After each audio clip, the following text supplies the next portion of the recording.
নমস্কার দর্শক বন্ধুরা, স্বাগত জানাই আপনাদেরকে এসএ নিউজ পশ্চিমবঙ্গ চ্যানেলে। আজ 22শে এপ্রিল। আজকের দিনটা জানা যায় ধরিত্রী দিবস হিসেবে। বিশ্বজুড়ে পরিবেশ সুরক্ষার প্রচারের জন্য প্রতি বছর 22শে এপ্রিল ধরিত্রী দিবস অর্থাৎ আর্থ ডে হিসেবে পালিত হয়। ভারতেও বিভিন্ন স্কুলে এই দিবস পালন করা হবে এবং তার সাথে নতুন নতুন উদ্ভিদও রোপণ করা হবে। ইন্ডিয়ান অয়েল নতুন এলপিজি গ্যাস সিলিন্ডার বাজারে আনলো।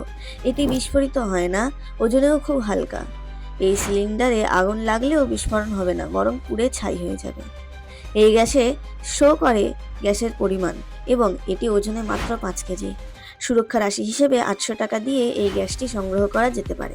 আর একটা খবর জানা যাচ্ছে, গুগলের তরফ থেকে ভারতের ভূ ম্যাপ দেখানো চাইনা অ্যাপটি সরাতে গুগলকে নির্দেশ দিল সরকার। তো আসুন কিছু ওয়েদার আপডেট দেখা যাক। তীব্র তাপদাহের জন্য প্রস্তুত থাকুন। দিল্লি সরকার আজ একটি কর্মপরিকল্পনা প্রকাশ করবে। আগামী 22 থেকে 25 এপ্রিল পর্যন্ত বজ্রপাত ও বজ্রপাত সহ ভারী বৃষ্টিপাত। দেশের 23টি রাজ্যে সতর্কতা জারি। আজকের জন্য এইটুকুই, এবং আরও যদি এরকমই খবর পেতে চান তো চোখ রাখুন এসএ নিউজ পশ্চিমবঙ্গ চ্যানেলে। ধন্যবাদ।